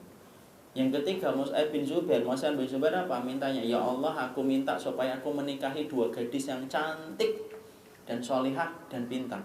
Siapa itu? Aisyah binti Tolha dan Sukainah binti Husain. Kemudian Abdullah bin Umar mintanya apa? Saya tidak minta apa-apa ya Allah, saya cuma minta satu, diampuni dosa-dosa saya. Masya Allah. Imam Az-Zahabi menceritakan ternyata 3-tiganya itu dikabulkan. Abdullah bin Zubair jadi pemimpin khalifah, Urwah bin Zubair jadi ulama. Di antara tabi'in yang paling banyak ngambil hadisnya dari Ibunda Aisyah siapa? Di antara sahabat yang ngambil hadisnya dari Ibunda Aisyah siapa? Yaitu adalah Urwah bin Zubair. Mus'ab bin Zubair minta 2 gadis cantik yang terkenal dengan kepintarannya, dikabulkan atau tidak? Dikabulkan. Beliau menikah dengan Aisyah binti Tolha dan Sukainah binti Husain, dan beliau menjadi pemimpin Irak. Imam Az-Zahabi lalu menerangkan, Allah ngabulin kontan cash kepada 3 orang itu. Bagaimana itu dengan Abdullah bin Umar? Abdullah bin Umar, kemudian Imam Az-Zahabi memberikan ta'liq, memberikan komentar. Beliau berkata, ketika aku melihat 3 pemuda tadi ternyata dikabulkan oleh Allah permintaan-permintaan mereka, maka aku berprasangka bahwasanya Abdullah bin Umar pun telah mendapatkan ampunan di sisi Allah. Kenapa? Karena Allah telah mengabulkan 3. Masya Allah. Itu namanya yakin. Ya kan? Yakin. Ibu pernah kan mendapati kisah nyata ada seorang dokter yang kemudian dalam satu perjalanan ketika dia akan mengadakan seminar, ada satu makalah kan yang kemudian kisah nyata based on true story, ya. Bagaimana kemudian ada seorang dokter lalu kemudian akan mengadakan seminar yang sangat penting, cancel, delay. Kemudian apa? Beliau menempuh perjalanan darat. Perjalanan darat beliau tempuh sampai kemudian ada masalah lagi berhenti. Sampai kemudian akhirnya beliau dipersilahkan untuk istirahat dulu di salah satu rumah di pinggir jalan. Ketika dia masuk ke rumah tersebut, kemudian dia mendapati sahibul bait itu punya anak. Anaknya sakit, lumpuh. Di mana kemudian sakitnya anak itu termasuk di bidang yang dikuasai oleh dokter tersebut. Kemudian akhirnya apa? Dia memperkenalkan, coba saya bantu ya ibu, mencoba untuk menyembuhkan penyakitnya anak ibu. Loh, bapak ini siapa? Saya dokter ini. Masya Allah, ibunya langsung nangis-nangisnya. Apa? Karena ternyata dokter itulah yang dalam doanya mampu untuk ketemu karena keterbatasan dana. Dia selalu meminta, ya Allah, moga-moga saya dipertemukan dengan dokter itu supaya memberikan wasilah kesembuhan untuk anak saya. Dan akhirnya Allah atur kan, pesawatnya delay, tidak mampu berangkat, kemudian naik darat, kemudian darat pun mengalami masalah sampai kemudian ke rumah itu. Siapa yang mengatur semua perjalanan itu? Allah. Disebabkan apa? Doa seorang wanita. Imam Bukhari, coba. Imam Bukhari itu ibu, jangan ibu lupakan jasanya ibunya Imam Bukhari yang tulus mendoakan Imam Bukhari. Yang tulus mendoakan Imam Bukhari ketika Imam Bukhari itu buta di waktu kecil, siapa yang mendoakan? Ibunya. Makanya jangan remehkan perkataan apalagi ibu. Nah, saya kemarin kemudian mendengar satu muhadharah di YouTube. Ada salah satu syekh yang cerita, yaitu dia diceritain salah satu orang yang kemudian betul-betul menyampaikan kisah ini kepada syekh dengan menitipkan pelajaran, sampaikan syekh supaya tidak terulang lagi apa yang saya alami. Ya, yaitu adalah ketika ada seorang ibu-ibu ketika dia anaknya masih kecil, anaknya ketika bergerak-gerak kemudian menyenggolkan vas bunga yang kemudian disenangi sekali oleh ibunya tersebut, karena itulah hadiah dari mendiang ibunya yang telah meninggal dunia. Pecah. Sang ibu refleks, marah, kemudian berkata, kamu itu pecahkan, qatalakallah, semoga Allah membunuhmu sebagaimana kamu pecahkan kanvas itu. Refleks karena marah. Maka kemudian ternyata hari berlalu dan anak itu ternyata anak yang baik, dicintai oleh ibunya. Ibunya sudah lupa doa yang pernah dia ucapkan. Dia lupa dengan doa yang pernah dia ucapkan. Sampai ketika anak itu besar, sampai kemudian mengikuti bapaknya ketika bapaknya kerja di sebuah proyek pembangunan. Apa yang terjadi? Ternyata kemudian anaknya akhirnya anggota badannya remuk ketika kejatuhan benda besar dalam rekonstruksi bangunan. Persis dengan apa yang pernah dia ucapkan dulu ketika anak itu secara tidak sadar, tidak sengaja menyenggol kanvas. Di situ kita paham, doa itu Masya Allah mustajab. Apalagi seorang ibu kepada putranya. Makanya Masya Allah, menghadirkan hati, Masya Allah luar biasa. Makanya manfaatkan. Ibu pemilik doa yang mustajab. Bapak mah tidak bisa bu, tidak sebagaimana seorang ibu. Ya, makanya Masya Allah, mintalah terus kebaikan untuk anak-anak kita.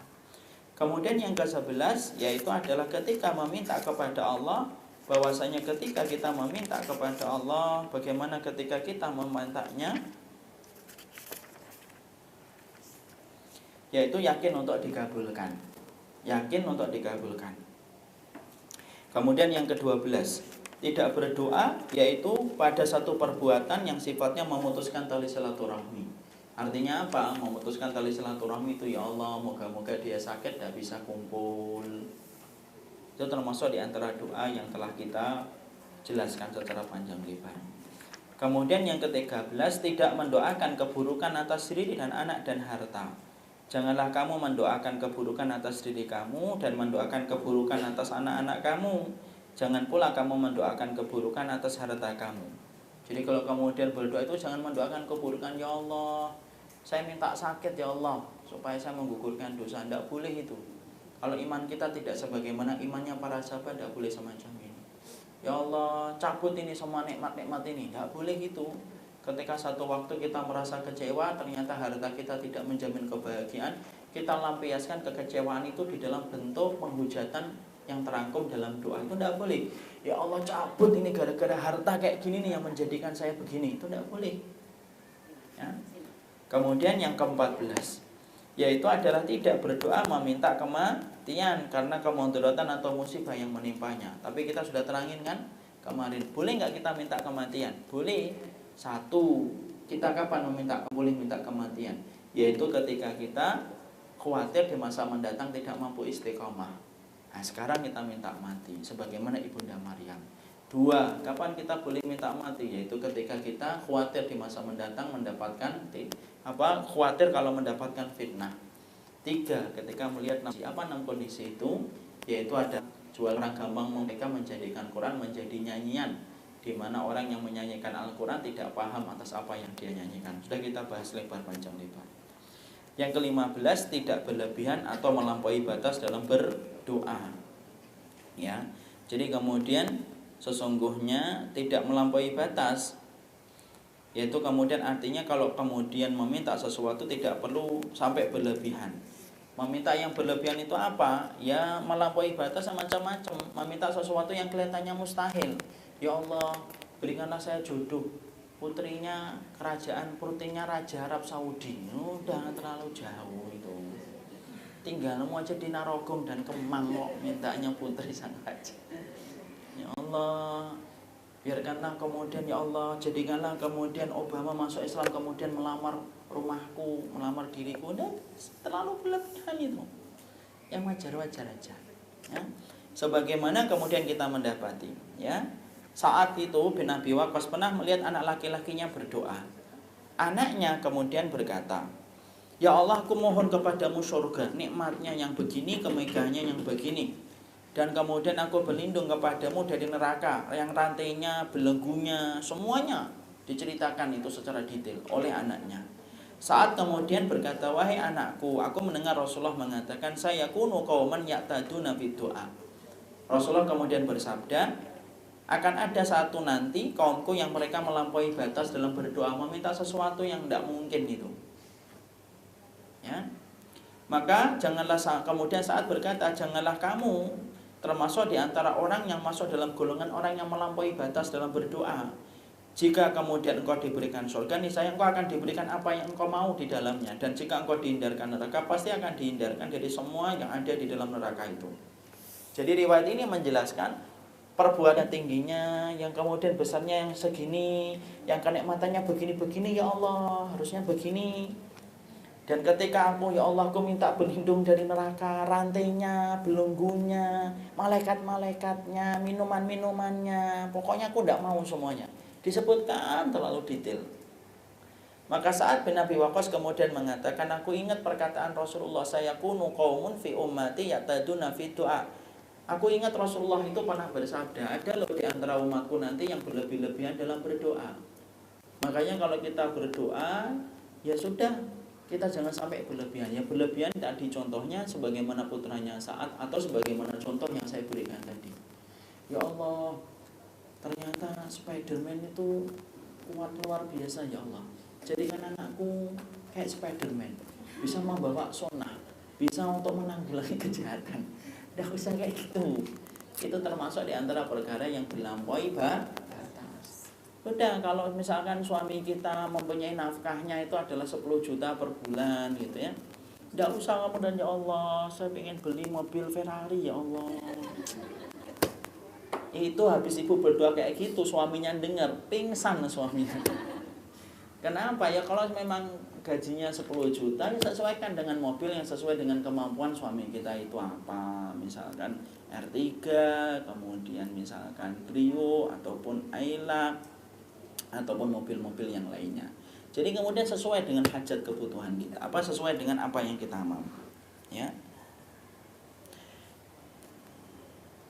Sebagaimana diriwayatkan pula dari Abdullah bin Mughaffal, dia pernah melihat anaknya berdoa, "Ya Allah, aku meminta kepadamu istana yang putih yang sebelah kanan surga apabila aku memasukinya." Jadi Abdullah bin Mughaffal ini melihat putranya, minta putranya itu apa? Abdullah bin Mughaffal itu mendengar putranya itu mengatakan, "Ya Allah, aku minta kepadamu surga, ada istananya yang warnanya putih ya, yang kalau saya masuk dari..." Ini orangnya kelihatannya perfeksionis ini, sampai detail-detailnya tahu. Kalau ibu-ibu kan beda-beda. "Ya Allah, aku minta kepadamu surga yang warnanya biru ya, hijau yang hijau ya Allah, yang hijau, yang hitam yang hitam." Tidak usah disebutin maknanya. Jadi kemudian termasuk di antara perkara yang melampaui batas. Yang ke-16, yaitu adalah meminta kepada Allah supaya kemudian kita ketika meminta itu tidak meminta disegerakan siksa akhirat di dunia. Ini termasuk perkara yang tidak boleh.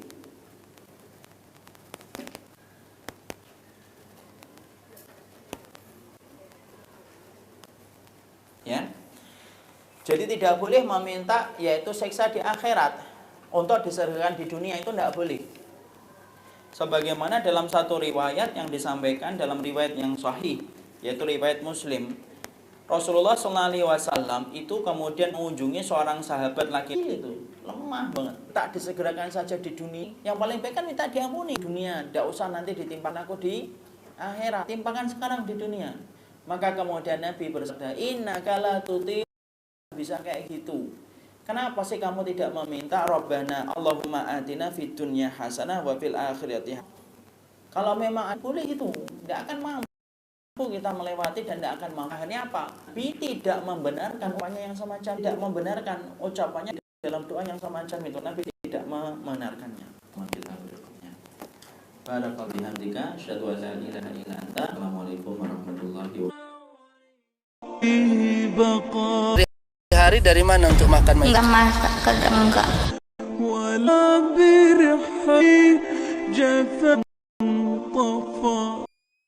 Anda juga di facebook.com/yamima dan follow Twitter kami di twitter.com/sahabat_yamima.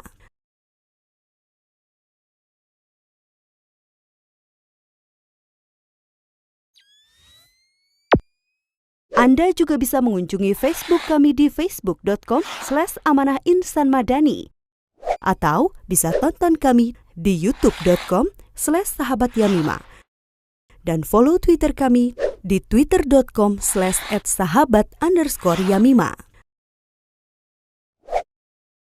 Sahabat Yamima peduli dan memahami.